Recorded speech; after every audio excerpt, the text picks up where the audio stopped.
Hello all! ఇది అమ్ము చెప్పే కథలు. ప్రేమ నుండి భయం వరకు, రహస్యం నుండి ఆనందం వరకు అన్ని కథలు వినేద్దామా? అనంతగిరి పెద్ద బంగ్లా ముందు ఒక కారు ఆగింది. అందులో నుండి శ్రీవాస్తవ్ దిగాడు. దిగడంతోనే గుమ్మానికి తోరణాలు కడుతున్న పనివాళ్ళు కనిపించారు. వారిని దాటుకుంటూ లోపలికి వెళ్ళాడు. లోపలికి వెళ్ళడంతో సత్యవతి ఎదురుపడింది. ఇంట్లోకి వస్తున్న శ్రీవాస్తవ్ని చూసి, ఏరా శ్రీ, ఎటు వెళ్ళావు ఇన్ని రోజులు? ఫ్రెండ్ పెళ్ళి అని చెప్పి ఇన్ని రోజులు పోవడం అని అడిగింది. వద్దామనే అనుకున్నా అమ్మా, కాకపోతే నేను కలవాల్సిన ఓ వ్యక్తిని కలుద్దాం అనుకొని లేట్ అయింది. మీ నాన్న చాలా కోపంగా ఉన్నాడు నీపై అంది సత్యవతి. ఏమైనా అన్నాడా? ఏమనలేదు, కానీ నువ్వు ఇక్కడ ఉండుంటే బాగుండేది. చాలా జరిగాయి ఊర్లో. అవన్నీ ఇప్పుడు ఎందుకులే, కానీ ముందు వెళ్ళి స్నానం చేసిరా. సరే, కానీ పెళ్లి చూపులు చూడ్డానికి రేపే కదా వాళ్ళు వచ్చేది? అవును, రేపే వస్తున్నారు. ఇంతకీ వైదేహి నీతో రాలేదా? ఒక్కడివే వచ్చావు? ఏదో ఇంటర్వ్యూ ఉందంటమ్మా, సాయంత్రం వరకు వచ్చేస్తా అని చెప్పింది. సరే, రెడీ అయ్యిరా, టిఫిన్ పెడతాను. సరే అమ్మా అంటూ లోపలికి వెళ్ళాడు శ్రీవాస్తవ్. ఆదినారాయణ మరియు బాపిరాజు ఇద్దరు కారులో వెళ్తూ ఉన్నారు. వాళ్ళని రిసీవ్ చేసుకోవడానికి ఇద్దరిని పంపించు. ఎలాంటి లోటు రాకుండా చూసుకో పనులన్నీ. సరే అన్నా అన్నాడు బాపిరాజు. కార్ ఒక ఇంటి ముందు ఆగింది. ఇల్లు చిన్నదే అయినా ఇంటి ముందు ఖాళీ స్థలం చాలానే ఉంటుంది. ఇంటి బయట పశువులకు మేత వేస్తున్నాడు సైదులు. ఆదినారాయణ కార్ ఇంటి ముందు ఆగగానే ఆరు బయట మంచంపై కూర్చొని పక్క వీధిలో జరిపించాల్సిన పెళ్లికి ముహూర్తం పెడుతున్న హనుమాచారి లేచి నిలబడ్డాడు. హనుమాచారి ఒక బ్రాహ్మణుడు. అనంతగిరిలో ఎలాంటి శుభకార్యాలు అయినా ముహూర్తం పెట్టేది ఇతనొక్కడే. ఆదినారాయణ మరియు బాపిరాజు తన వైపు వస్తున్నారని ఎదురు వెళ్ళి నమస్కారం చేశాడు. నమస్కారం పంతులు గారు అన్నాడు ఆదినారాయణ. చెప్పండి ఆదినారాయణ గారు, ఏమైనా పనిపడి ఇలా వచ్చారా? అవునండి, రేపు అమ్మాయిని చూసుకోవడానికి వస్తున్నారు. మీరు దగ్గరుండి ఆ కార్యక్రమాన్ని నిర్వహించాలి. అన్నీ సవ్యంగా జరిగితే నిశ్చితార్థం కొరకు ముహూర్తం కూడా పెట్టించుకుందాం అన్నారు కాబోయే వియ్యంకుల వారు. అబ్బాయి జాతకం కూడా తీసుకొస్తామని చెప్పారు. దానికి తోడు అందరిళ్లలో శుభకార్యాలు జరిపించేవారు మీరు ఆ కార్యక్రమంలో ఉంటే శుభం జరుగుతుంది అని నా ఆశ. అయ్యో, ఎంత మాట అండి, ఖచ్చితంగా వస్తాను. ఇంతకీ అబ్బాయి పేరేంటి? రామ్. ఉత్తమమైన పేరు. అలాగే. సరే, వెళ్ళొస్తాం పంతులు గారు అన్నాడు ఆదినారాయణ. అలాగే అండి. ఆదినారాయణ బాపిరాజు కారెక్కి వెళ్ళిపోయారు. హనుమాచారి ఇంట్లోకి వెళ్ళగానే పశువులకు హడావిడిగా మేత వేసి బయటకు పరిగెత్తి తన సైకిల్పై బయలుదేరాడు సైదులు. ఆగబేగాల మీద కంగారుగా సైకిల్ తొక్కుతూ ఊరి బయట ఉన్న గుడిసె వద్దకు చేరుకున్నాడు సైదులు. తను వెళ్లే సమయానికి రేడియోలో ప్రసార భారతి ప్రోగ్రాం వింటూ నిద్రపోతున్నాడు బసవరాజు. సైదులు రాకతో కాళ్ళు చప్పుడు విని కంగారుగా నిద్రలోంచి లేచి తన దిండు పక్కనే ఉన్న కత్తిని చేతిలోకి తీసుకున్నాడు. ప్రోగ్రెస్ కార్డులో మార్కులు దిద్దిన పిల్లవాడి గురించి తన తండ్రికి తెలిసి ఆ పిల్లవాడిని దండించడానికి చేతిలోని బెత్తాన్ని తీసుకున్న తండ్రిని చూడగానే ఆ పిల్లాడి ప్యాంట్ తడిపేసుకున్నట్టుగా బసవరాజు చేతిలో కత్తి పట్టుకోవడం చూడగానే అలాగే భయంతో ఆగిపోయి ప్యాంట్ తడిపేసుకున్నాడు సైదులు. అది గమనించిన బసవరాజు, నువ్వా? నేనింకా ఆదినారాయణ నన్ను లేపేయడానికి కోసం మనిషిని పంపించాడేమో అనుకున్నా అంటూ కూలయ్యాడు. సైదులు అలా చలనం లేకుండా నిల్చొని అలాగే ఉన్నాడు. అయినా చిన్నపిల్లాడిలాగా ప్యాంట్ తడిపేసుకోవడం ఏంట్రా? చిచి, దరిద్రం. ఈ దరిద్రాన్ని నేను చూడలేకపోతున్నా. ముందు బయటికి పదా. కొద్దిగా నార్మల్ అయిన సైదులు ఆ గుడిసె నుండి బయటకు కదిలాడు. సైదులు వెనకాలే బసవరాజు కూడా బయటకు వచ్చాడు. ఇప్పుడు చెప్పరా సైదులు, ఊర్లోని ముచ్చట్లేంటి? ఏదో జరగకూడని పని జరిగితే తప్ప హడావిడిగా రావు కదరా సైదులు. అయ్యో బాబోయ్, జరగకూడని పనే జరుగుతోందయ్యా. కొంపదీసి ఆదినారాయణ ఎవరైనా మన మీద కూసుగొలుపుతున్నాడా? అయ్య బాబోయ్, లేదండి. అయినా అలాంటి పనులు మనం చేస్తాం, కానీ ఆయన ఎందుకు చేస్తాడు? అయితే వచ్చిన విషయం ఏంటో చెప్పరా సైదులు. ఆదినారాయణ గారి అమ్మాయికి పెళ్లి చూపులు అంటండి. అబ్బాయి వారు రేపే చూసుకోవడానికి వస్తున్నారంట. మనల్ని ఊరు నుంచి గెంటేసి వాడింట్లో శుభకార్యం చేసుకుంటున్నాడా రాని? ఆదినారాయణకు కాబోయే అల్లుణ్ణి అటు నుండి అట్టే తరిమి కొట్టి మనం ఏంటో చూపిద్దాం అన్నాడు బసవరాజు. అంతలోనే బయట నుండి ఆ గుడిసె వైపు శివకాశి వచ్చాడు. ఎక్కడికి వెళ్ళారండి? పొలం గట్టు చాటుకు కడుపు ఖాళీ చేయడానికి వెళ్ళారా? హే నోర్మయ్ నాన్న, మన శేషయ్యని ఆ భార్గవ్ గాడు పోలీస్ స్టేషన్లో వేసేశాడంట. ఆ మాట వినగానే అయ్య బాబోయ్! ఇప్పుడెలా అండి? శేషయ్య నోరు తెరిచి మీ పేరు చెప్పాడంటే మిమ్మల్ని అస్సలు ఉంచడు ఆ ఆదినారాయణ గారు అని కంగారు పడ్డాడు సైదులు. నువ్వు ఆగరా సైదులు. వాడు నోరు తెరిచి చెప్తేనే కదా వాడి నోరు ఎలా మూయించాలో నాకు తెలుసురా సైదులు. ఆడి విషయం పక్కన పెడితే ముందు ఈడి ఇంటికి కాబోయే అల్లుడి విషయం తేల్చాలి. ఇంతకేం పేరన్నావు? అల్లుడు గారి పేరు రామ్ అంటండి. ఆడు రాముడైతే నేను 10 తలల రావణుడిని. త్రేతాయుగంలో నన్ను సంపి తప్పు చేశాడురా సైదులు. ఈ కలియుగంలో నేనాడిని సంపి ఒప్పు చేస్తాను. రాముడు ఆ ఇంట్లో ఎలా అడుగు పెడతాడో నేను చూస్తాను. భయాన్ని బలంగా పరిచయం చేస్తాను ఆ రాముడికి. బసవరాజు కళ్ళల్లో కోపం కట్టలు తెంచుకుంది. హైదరాబాద్. ఇంట్లో హడావిడిగా ఉంది. వెంకటేశ్వర్లు ఓ కొత్త చొక్కా తీసి అద్దంలో చూసుకుంటూ వేసుకుంటున్నాడు. షర్ట్ బటన్స్ అన్నీ పెట్టుకొని అక్కడ టేబుల్పై ఉన్న దువ్వెన తీసుకొని ఏదో సినిమా పాటని హమ్ చేసుకుంటూ స్టైల్గా దూకుంటున్నాడు. అంతలోనే రూమ్లోకి వచ్చిన పద్మావతి వెంకటేశ్వర్లను చూసి షాక్ అయిపోయింది. నిన్నటి వరకు ఉన్న 4-5 తెల్లని వెంట్రుకలు కూడా నల్లగా అయిపోయాయి. ఏంటండోయ్ శ్రీవారు, పెళ్లి చూపుల అబ్బాయికా లేక మీకా ఆ తయారవ్వడం ఏంటి? మరేమనుకున్నావోయ్? చూడు ఎంత స్మార్ట్ అయిపోయానో. అక్కడికి వెళ్ళాక పెళ్ళికొడుకు మా అబ్బాయి అంటూ రామ్‌ని చూపించలేదంటే నేనే పెళ్ళికొడుకు అనుకుని ఓకే చెప్పేస్తారు మరి. అవునవును. తెల్లగా ఉన్న 4 వెంట్రుకలు నల్లగా అయిపోయేసరికి 20 సంవత్సరాలు ముందుకు వెళ్లారు శ్రీవారు. తొందరగా రెడీ అయ్యి రండి. నా సంగతి సరే కానీ వాడొచ్చాడా కారు తీసుకొని?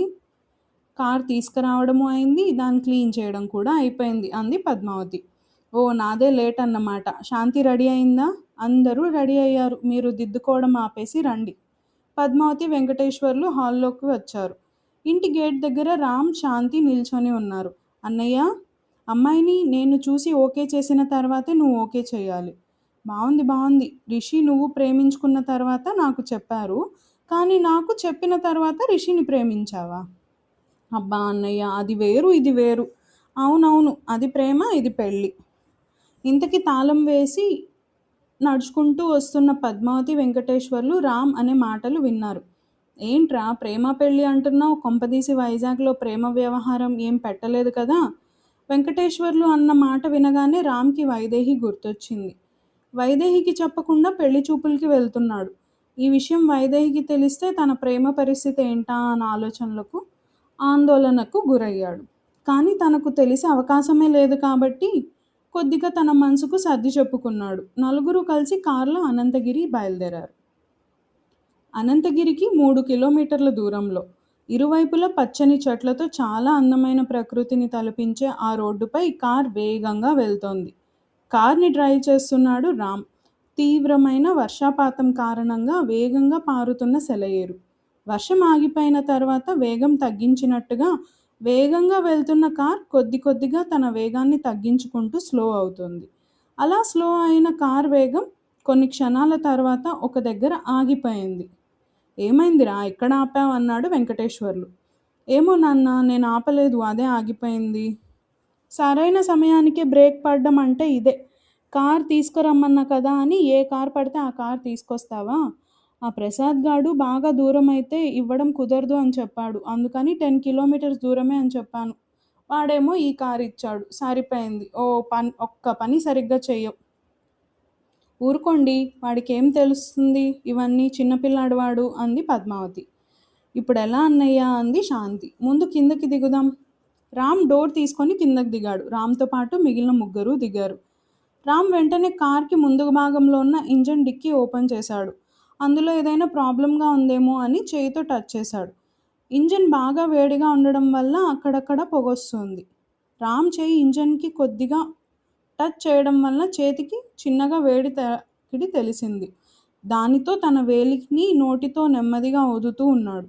అంతలోనే అనంతగిరి వైపు నుండి ఒక కారు వస్తోంది. రేయ్, ఏదో కారు వస్తోంది, ఇక్కడ రిపేర్ షాప్ ఎక్కడైనా ఉందేమో అడుగు. వెంకటేశ్వర్లు చెప్పడంతో వస్తున్న ఆ కార్కి అడ్డుగా చెయ్యి అడ్డుపెట్టి ఆపాడు. ఆ కార్ నెమ్మదిగా తన వేగాన్ని తగ్గించి కారులో ఉన్న ఇద్దరు ఉన్నారు. రామ్ దగ్గరికి రాగానే ఆ కారులో ఉన్న డ్రైవర్ రామ్ని చూసి కారు ఆపాడు. రామ్ని చూసిన మరుక్షణం కారులోంచి దిగాడు.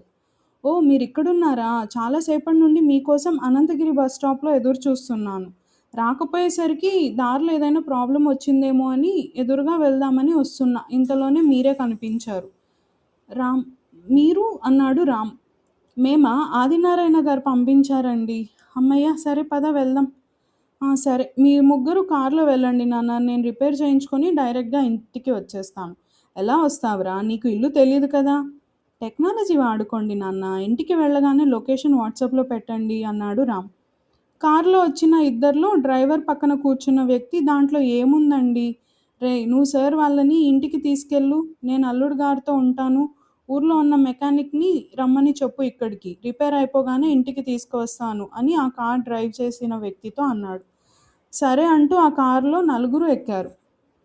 ఒరేయ్! రిపేర్ చేయించుకొని ఇంటికి వచ్చేసేయ్ జాగ్రత్త అన్నాడు వెంకటేశ్వర్లు. ఊరుకోండి వాడేమైనా చిన్న పిల్లాడా వచ్చేస్తాడులేండి. వెంకటేశ్వర్లు పద్మావతికి 2 చేతులతో దండం పెట్టాడు. కార్ నెమ్మదిగా అనంతగిరి వైపు కదిలింది. కార్ ఆగిపోయిన ఆ ప్రదేశంలో రామ్ మరియు వచ్చిన వ్యక్తి ఉన్నారు.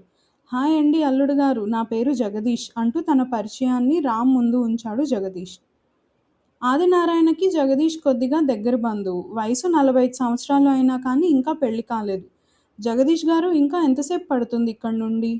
ఇక్కడ నుండి 3 కిలోమీటర్లు దాటితే అనంతగిరి వచ్చేస్తుంది. సరిగ్గా బస్టాండ్ నుంచి 5 నిమిషాల దారి అంతేనండి. జగదీష్ అలా మాట్లాడుతుండగానే ఎదురుగా మోటార్ సైకిల్పై ఓ వ్యక్తి టూల్ కిట్ బాక్స్ని పట్టుకొని వచ్చాడు. తన షర్ట్కి ఉన్న నల్లని గ్రీజ్ మరకలు చూస్తే తెలిసిపోతోంది అతను ఒక మెకానిక్ అని. మెకానిక్ రావడంతో కొద్దిగా ఊపిరి పీల్చుకున్నాడు రామ్. మీరేనా అండి అన్నాడు మెకానిక్. అవునండి, కొద్దిగా తొందరగా చూడండి. ఇంజన్ని పరిశీలించిన మెకానిక్ ఇంజన్ బాగా వేడెక్కింది, రిపేర్ చేయడానికి 20 నిమిషాలు పడుతుంది అని చెప్పాడు. సరే బ్రదర్, మేము వెయిట్ చేస్తుంటాం, మీరు రిపేర్ చేయండి. రండి అల్లుడు గారు, అప్పటి వరకు ఈ అనంతగిరి పొలాలు చూద్దురు గాని. సరే పదండి. జగదీష్, రామ్ ఇద్దరూ రోడ్డు పక్కన ఉన్న పొలాల వైపు వెళ్లారు. ఇదే మొదటిసారా అండి రావడం అన్నాడు జగదీష్. అవునండి. రామ్, జగదీష్ ఇద్దరూ అలా నడుచుకుంటూ పొలాలు దాటి వెళ్ళగానే అక్కడ నలుగురు వ్యక్తులు చేతిలో కత్తులు పెట్టుకొని ఎదురుగా వస్తూ ఉన్నారు. ఎదురుగా ఉన్న వాళ్ళని చూడగానే ఏంటండి మీ ఊర్లో పంటని కొడవళ్లతో కాకుండా కత్తులతో కోస్తారా అని అడిగాడు రామ్. ఈ కత్తులు పంట కోయడానికి కాదండి, ఆదినారాయణ గారి ఇంట్లో జరుగుతున్న శుభకార్యాన్ని పెంట చేయడానికి, మీ పీక కోయడానికి. ఆ మాట రామ్‌కి అర్థం కాలేదు. జగదీష్ ఆ నలుగురు వెనక్కి వెళ్లి నిల్చున్నాడు. ఇంకా చూస్తారేంట్రా, వచ్చిన అల్లుడిని పిల్లోడిని చేసి పరిగెత్తించి పీక కోసేయండి. జగదీష్ అరిచిన మాటలు విన్న రామ్‌కి అక్కడ పరిస్థితి అర్థమైంది. 2 అడుగులు వెనక్కి వేశాడు రామ్. పారిపోవడానికి ప్రయత్నిస్తున్నాడు, వదలకుండా నరకండి. ఇద్దరు భారీగా శరీరం ఉన్న వ్యక్తులు రామ్ వైపు తన చేతిలో ఉన్న కత్తులు పట్టుకొని పరిగెత్తుకుంటూ వస్తున్నారు. రామ్ అడుగులు వెనక్కి వేస్తూ ఉన్నాడు. ఆ వ్యక్తులు రామ్ని చేరుకుంటున్న సమయంలో రామ్ కాలి దగ్గర ఉన్న రాయిని తన షూతో బలంగా తన్నాడు. ఆ రాయి పరిగెత్తుకుంటూ వస్తున్న ఇద్దరి మధ్య నుండి వెళ్ళి సరిగ్గా జగదీష్ ముక్కుకు తగిలింది. జగదీష్ ముక్కు నుండి రక్తం రావడం మొదలెట్టింది. దానితో అబ్బా అనుకొని చేత్తో ముక్కును పట్టుకున్నాడు జగదీష్. కుడికాలు వెనక్కి వేసి బలంగా ఆ కాలితో వస్తున్న ఒకడిని తన్నాడు. రామ్ తన్నిన వేగానికి రామ్ కాలి షూ ముద్ర వేగంగా వస్తున్న వాడి షర్ట్పై పడింది. ఆ దెబ్బ పడడంతో వెనక్కి ఎగిరి ఒక్కసారిగా కుప్పకూలిపోయాడు అతను. తన వైపుకు వచ్చిన ఇంకొకడిని తన మోచేతితో గొంతుపై పెట్టి చరిచాడు. వాడి చేతిలో ఉన్న కత్తి జారి రామ్ కాలి దగ్గర పడింది. అలా కింద పడిన ఇద్దరిని చూసి సగం ధైర్యం చచ్చిపోయింది మిగిలిన ఇద్దరికి. వెళ్ళి వాణ్ణి నరికేయండ్రా, లేదంటే బసవరాజు మనల్ని నరికేస్తాడు అన్నాడు జగదీష్. ధైర్యం లేకపోయినా ప్రాణభయంతో రామ్ వైపుకి పరిగెడుతున్నారు మిగిలిన ఇద్దరు. రామ్ తన కాళ్ల దగ్గర ఉన్న కత్తిని బలంగా తన్నాడు. ఆ కత్తి వెళ్ళి వస్తున్న ఒకడి కాళ్ళకి గుచ్చుకుంది. వాడు కత్తి గుచ్చుకున్న నొప్పితో పరిగెత్తలేక పక్కన పడిపోయాడు. మిగిలిన వాళ్ళు వాడి కళ్ళలో భయం పెట్టుకొని రామ్ వైపు వస్తున్నాడు. రామ్ ఒక్కసారిగా తన కుడి చేతితో వస్తున్న వాడి గొంతు పట్టుకొని బలంగా నొక్కిపెట్టి పైకి ఎత్తి భూమికి కొట్టాడు. ఆ తాకిడికి అక్కడ ఉన్న దుమ్ము గాల్లోకి లేచింది. పైకి లేస్తే ఇంకొక రౌండ్ వేస్తాడేమో అని భయపడి ఇంటికి చుట్టాలు వచ్చినప్పుడు పడుకున్నట్టుగా నటించే పిల్లవాడిలాగా స్పృహ కోల్పోయినట్టు నటిస్తున్నారు మొదట పడిన ఇద్దరు. నలుగురు నేల కొరగడంతో తన ముక్కుపై వస్తున్న రక్తాన్ని చేతితో అడ్డుపెట్టుకొని ప్రాణభయంతో పరిగెత్తాడు జగదీష్. రేయ్ అంటూ రామ్ గట్టిగా అరవడంతో పరిగెడుతున్న జగదీష్ ఆగి వెనక్కి చూశాడు. మీరెవరో నాకు 1% కూడా ఐడియా లేదు. మీ వాడిని నాకు ఐడియా రాకుండానే కోరుకోమను. నాకు కొట్టడం కొత్త కాదు. మిమ్మల్ని కొట్టడమే కొత్త. మిమ్మల్ని పంపించిన వాడికి చెప్పు. నేనొచ్చే ముందు ఆట ఒకలా ఉంటుంది. నేను వచ్చిన తర్వాత ఆట మరోలా ఉంటుంది. నా ఆట తూటా కన్నా వేగంగా ఉంటుంది. వేట కన్నా భయంకరంగా ఉంటుంది. వెళ్ళి నా మాటగా చెప్పు అనంతగిరిలో రాముడు అడుగు పెట్టాడని. జగదీష్ భయంతో పరిగెత్తడం మొదలెట్టాడు. రామ్ ఆ ప్రదేశం నుండి రోడ్డు వద్దకు వచ్చేశాడు. జగదీష్ తన ప్రాణాలను తీయించడానికే వచ్చాడు. జగదీష్తో పాటు వచ్చిన అతను కారులో తన ఫ్యామిలీని తీసుకెళ్లాడని గుర్తు వచ్చిన రామ్ కంగారుగా తన ఫోన్ తీసి వెంకటేశ్వర్లకు కాల్ చేశాడు. ఆదినారాయణ ఇంటి ముందు ఆగిన కారు నుండి వెంకటేశ్వర్లు, పద్మావతి మరియు శాంతి దిగారు. వాళ్ళు రావడంతో ఇంటి నుండి బయటకు వచ్చి వారికి నమస్కారం చేశాడు ఆదినారాయణ. ఇల్లంతా మనుషులతో కోలాహలంగా ఉంది. ఆదినారాయణకు కాబోయే అల్లుడు ఎలా ఉంటాడో అని చూడ్డానికి వచ్చారు బంధువులు. ఆదినారాయణ ఇంట్లో శుభకార్యం అంటే ఆ ఊరికే పండగ లాంటిది. కారు దిగుతూనే తనకు వచ్చిన కాల్ని లిఫ్ట్ చేశాడు వెంకటేశ్వర్లు. ఎక్కడున్నావు నాన్న అని కంగారుగా అడిగాడు రామ్. ఎక్కడున్నావురా, మేము ఇంటికి వచ్చేసాం, త్వరగా రా అంటూ సమాధానం ఇచ్చాడు వెంకటేశ్వర్లు. అమ్మయ్య అంటూ రిలాక్స్ అయ్యాడు రామ్. ఎక్కడికి వెళ్ళారు సార్, అయిపోయింది అన్నాడు మెకానిక్. ఎంతైంది? అయ్యో పర్లేదు సార్, నాకు మెకానిక్ షాప్ పెట్టించిందే ఆదినారాయణ గారు. మీ దగ్గర తీసుకుంటే ఆయన్ను అవమానించినట్లే అవుతుంది. అనంతగిరిలో అడుగు పెట్టక ముందే ఆదినారాయణ అంటే కొద్దిగా గౌరవం మొదలైంది రామ్కి. బ్రదర్, మీరు ఏమీ అనుకోకపోతే ఆదినారాయణ గారి ఇంటి వద్దకు నన్ను తీసుకువెళ్తారా? నాకు ప్లేస్ తెలీదు అన్నాడు Ram. Sure sir, thank God అంటూ రామ్ కార్ ఎక్కాడు. రామ్తో పాటు మెకానిక్ కూడా ఆ కార్ ఎక్కాడు. కార్ అనంతగిరి ఊరు లోపలికి ప్రవేశించింది. కార్ నుండి దిగిన ముగ్గురిని చూడగానే ఆదినారాయణ 2 చేతులతో నమస్కారం పెట్టాడు. దానికి బదులుగా వెంకటేశ్వర్లు కూడా ప్రతి నమస్కారం చేశాడు. ఆదినారాయణ శ్రీవాత్సవ్ని చూశాడు. క్షణం ఆలస్యం చేయకుండా శ్రీవాత్సవ్ ముందుకు వెళ్ళి వాళ్ళు కాళ్ళు కడుక్కోవడానికి ఓ చెంబులో నీటిని అందించాడు. వాళ్ళు కాళ్ళు కడుక్కొని ఇంట్లోపలికి వెళ్లారు. విశాలమైన హాల్లో కూర్చున్నారు రామ్ వాళ్ళ ఫ్యామిలీ. కూర్చోవడంతో ఇంటి చుట్టూ చూస్తూ పరిశీలిస్తున్నాడు వెంకటేశ్వర్లు. 3 వైపుల సోఫాల నుండి మధ్య భాగంలో ఉన్న టేబుల్లో స్వీట్స్, జిలేబీలు పెట్టి ఉన్నాయి. ప్రయాణం ఎలా సాగింది బావగారు అంటూ ప్రశ్నించాడు ఆదినారాయణ. అంత బ్రహ్మాండంగా జరిగింది. కాకపోతే కొద్దిగా రిపేర్ వచ్చి ఊరు చివర బండ అయిపోయింది. పర్లేదు, అబ్బాయి రిపేర్ చేయించి తీసుకొస్తానన్నాడు. అవునా, అదే అబ్బాయి రాలేదా అని అనుకుంటున్నా. సరే సరే అన్నాడు ఆదినారాయణ. అటు ఇటు చూస్తుంది శాంతి. తనకు కాబోయే వదిన ఎలా ఉంటుందా అని చూడ్డానికి చాలా ఆతృతగా ఉంది. అప్పుడే ఇంటి బయట కారు ఆగింది. అనంతగిరిలో తన మొదటి అడుగును పెట్టాడు రామ్. అందులో నుండి మెకానిక్ కూడా దిగాడు. బయట దిగిన రామ్ ఆ ఇంటి వైపు చూశాడు. ఇల్లు ఒక చిన్న రాజభవనంలా ఉంది. సరే అండి రామ్ గారు, ఈ పక్కనే నా షాప్ ఉంటుంది, నేను వెళ్తాను.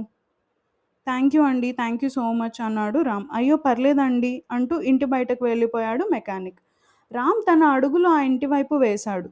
రామ్ రావడం చూసిన వెంకటేశ్వర్లు ఉన్నపాటున లేచి ఒక్క నిమిషం అండి అని చెప్పి ఇంటి గుమ్మం వద్దకు వచ్చాడు. శ్రీవాత్సవ్ కూడా వెంకటేశ్వర్లు బయటకు వచ్చి రామ్ని చూశాడు. రామ్ని చూసిన మొదటి చూపులోనే చాలా బాగున్నాడు అని ఫీల్ అయ్యాడు శ్రీవాత్సవ్. కాళ్ళు కడుక్కోవడానికి చెంబులో నీళ్ళు అందించాడు. రామ్ ఆ చెంబుని తీసుకొని కాళ్ళు కడుక్కొని శ్రీవాత్సవ్కి షేక్ హ్యాండ్ ఇచ్చాడు. Hi, this is Ram. Hello అండి, నా పేరు శ్రీవాత్సవ్, ఇంటి లోపలికి రండి. రామ్ నవ్వుతూ వెంకటేశ్వర్లు మరియు శ్రీవాత్సవ్తో పాటు ఇంటి లోపలికి వెళ్ళాడు. ఈ కథ మీకు నచ్చిందనే అనుకుంటున్నా. నచ్చినట్లయితే లైక్ చేయండి, కమెంట్ చేయండి, సబ్స్క్రైబ్ చేయండి. కథలు వినే మీ ఫ్రెండ్స్ అండ్ ఫ్యామిలీకి కూడా షేర్ చేయండి. Please support me. Thank you.